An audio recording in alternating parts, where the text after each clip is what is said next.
Hello, everyone. I would like to share a quick story with you before I officially start the talk. And just 24 hours ago, I was in a bookstore with my kids looking for some baby storybooks. But I happened to spot a handbook for public speakers, a lot of tips of being a good public speaker. And I can't wait to buy it. I just say, I hand over my kids to my wife, say, hey, give me 30 minutes. I have to download all the tips to my hard drive here in order to save for tomorrow's speech. I fast forward and save a lot of good tips for today. A few hours later, I received a message from your TED Talks organizer, and I was told that I'm going to be the first speaker. And I just recall my hard disk here and say, oh, one of the tips mentioned in the handbook is say, never fight to be the first speaker. But it happened. So be nice to me. I will try my best to change that rule. Actually, it's a name when I entered the first year of my secondary school, because every classmate seems to have an English name during the 1980s. I think this is still the case, but during the 1980s, when Hong Kong is still a British colony, all of us should have a good English name. So that is my first name. The reason is quite straightforward, because during my time, this guy was very, very popular. So I just named myself as Alan. But a few years later, I joined a summer leadership camp. I meet a group leader who is from Hong Kong U, and he's very smart, very good leadership, and I very admire him and say, I has to be a Hong Kong U student in the future.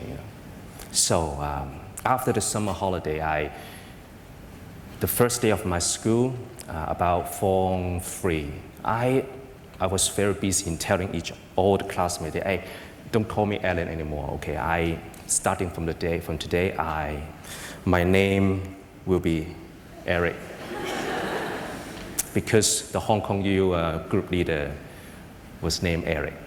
Okay, so it's somehow that we always want to be named in the way that people can associate ourselves, And so it's not about the name they put on me, it's about what is the name you want people to put on you. A few years later, when I was Form 4 student, okay, the second from the left was me. I was not so focused on my names, but I started to think, what is the title and what should I be doing in the future? So it's about thinking about title for myself. And I decide the title I'm going to, to get is journalist. So from that year, Form 4 student, I decided to be a reporter. So I try all my best to prepare for this job. I listen to BBC News. I read South China Morning Post almost every day. And I go to the American Library. That is now become a supermarket in the Hamilton Center. It's a very nice library with great resources on journalism. The best books I always want to buy is the handbook for being a foreign correspondent. So since a secondary student, I always want to be in the field, So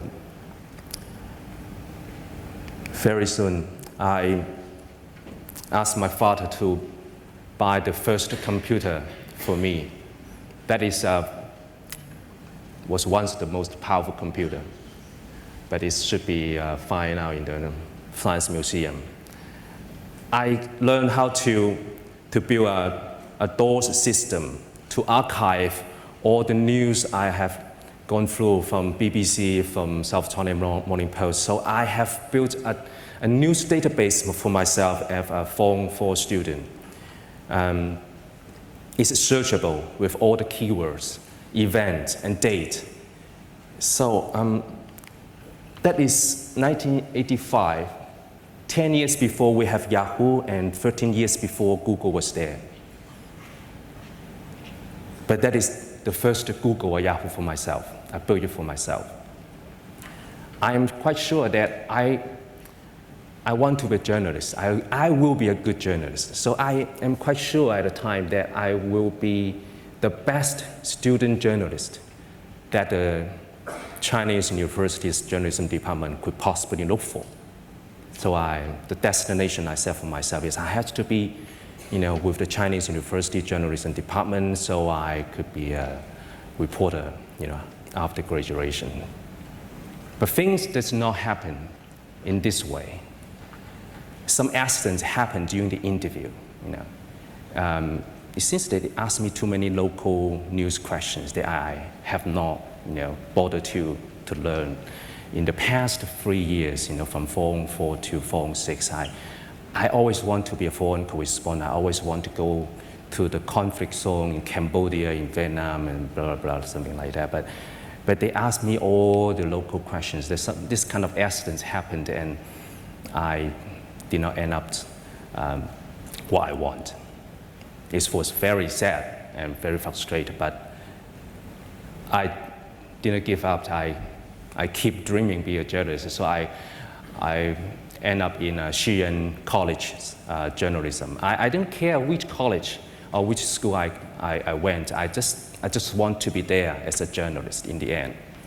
So the institution is not a question for me. I can't wait. It's Eric, It's my first name card, And I work for the Hong Kong Daily News as an international news translator before my formal graduation from journalism. That was year 2. Because I want to be in the field, so I asked my editors if I can pay for myself to go somewhere else, like Vietnam, like Cambodia, with my day off, so the newsroom does not need to pay for me for doing this, but you just publish my news, that would be great. And very lucky that I have a very good supervisor, and he agreed for me to pay for myself for my assignment. My first trip is to Cambodia. That is the first news assignment in my journalistic life. That is a refugee camps in Thai-Cambodia border. I was, once I entered the camp, I don't speak Cambodian language, the Khmer language. So I have problems of communicating with the locals, the refugees, and little kids around 12 years old came forward and volunteers to be my interpreter. So this kid becomes the first fixer for my journalistic life. I meet a lot of fixer later on when I become a formal reporter, but this kid was my first fixer to help me in the news assignment on a foreign soil. About 10 years later, I received an international call from Cambodia at my home. Someone on the phone in the other end was a man, and speaking English, he said, "Hey, Mr. Ng, do you remember me?" I don't really remember who is it, but he said, I'm the Cambodian boy. You met in the refugee camp some 10 years ago. I said, I remember, but the first thought in my mind is, maybe he's run into trouble. and is seeking my help. I worry a little bit about what kind of help he might ask. He told me that he was just employed by the Reuters news agency in Phnom Penh, the capital of Cambodia. So, a 10 or 12 years kid who was born in the Cambodian refugee camps, he have not seen the outside world since his birth. Set his own vision after meeting me as the reporter in the refugee camp. And he told me that he want to be like me one day since we met. So that somehow I brought a visions to him in the refugee camp, which is in the jungle, no electricity, no toys. And in the end, he made it because somehow I put a name on him and he achieved what the name should be. After this, I carry on as a reporter in TVB News. I was lucky because TVB News was not today's TVB News. Yeah.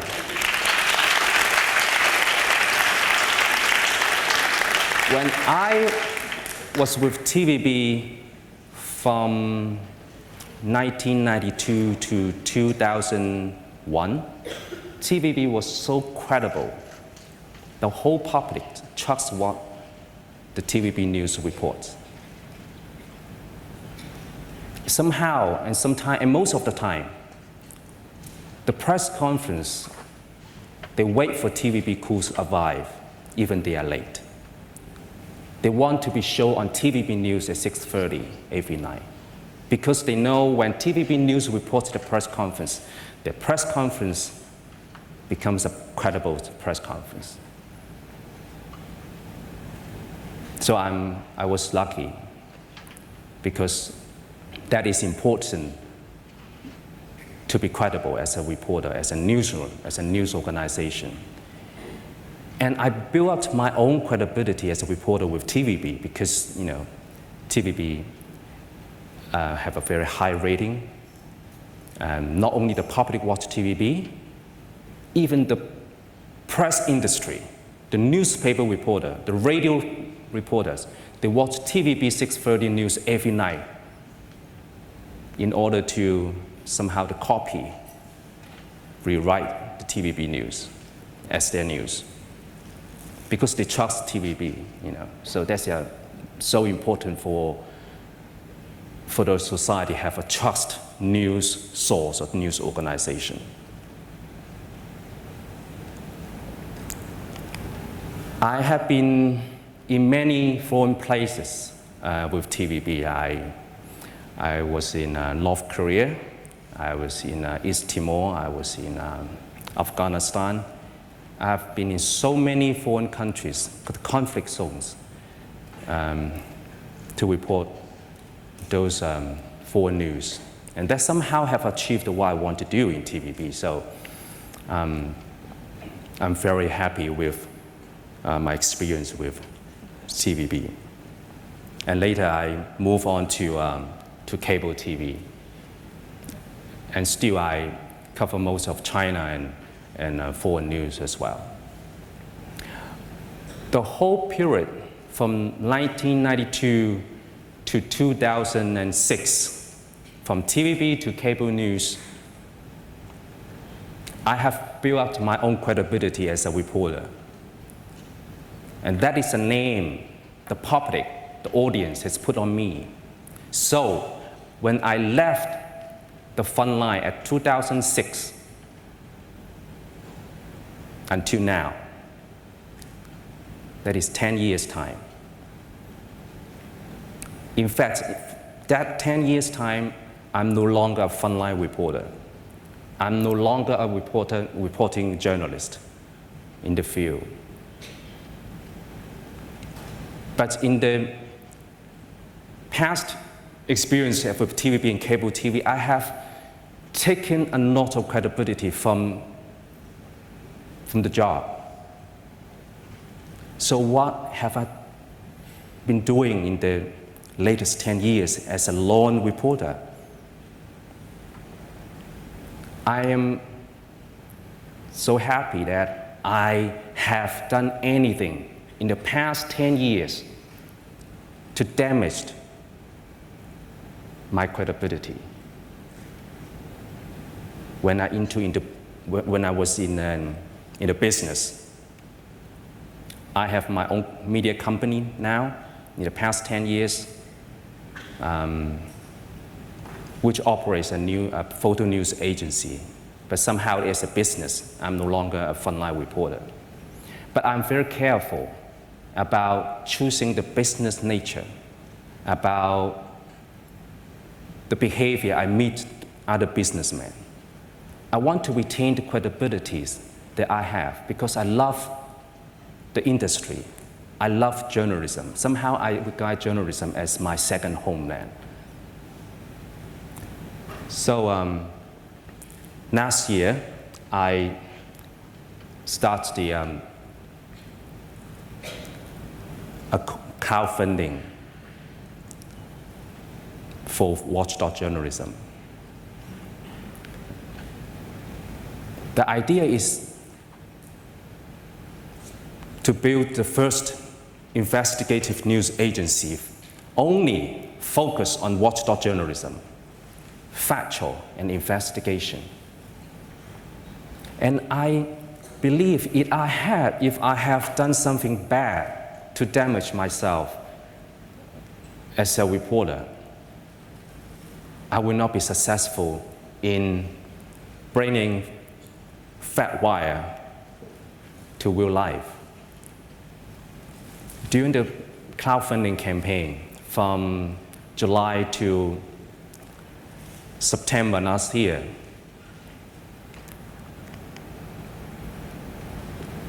it has received 3,300 people, the public's money, to establish this news agency. That is the most successful journalism crowdfunding in Asia. It has got 4.7 million Hong Kong dollar to start as the news agency in Hong Kong. And during the open recruitment of reporters, 280 reporters from different media organizations actually applied for jobs for the news agency. But because of the very limited funding, FedWise can only take 8 reporters from them. And in the end, 8 reporters from Ming Pao, from Apple Daily, from Next Magazine, from RTHK, from the Oriental Press, and Singtao Daily have become the first founding editorial team of FedWire. I have to tell those young reporters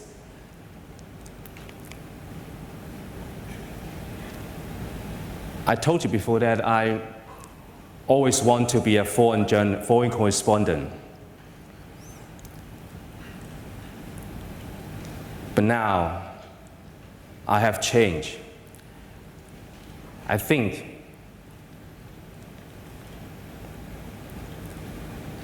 Hong Kong's reporters should stay home, stay here, because Hong Kong is now the public. They have seen more questions than answers in many issues of public interest. And that needs good and smart journalists to find the answers for them.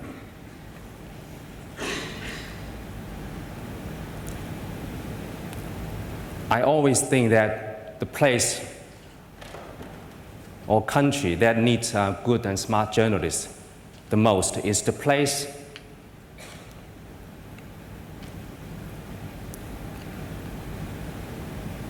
that they need to find out the truth.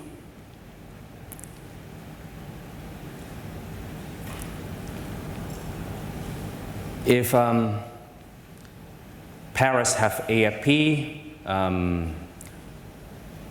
New York have the Associated Press, and London have the Reuters, and I truly believe now Hong Kong has Fat Wire.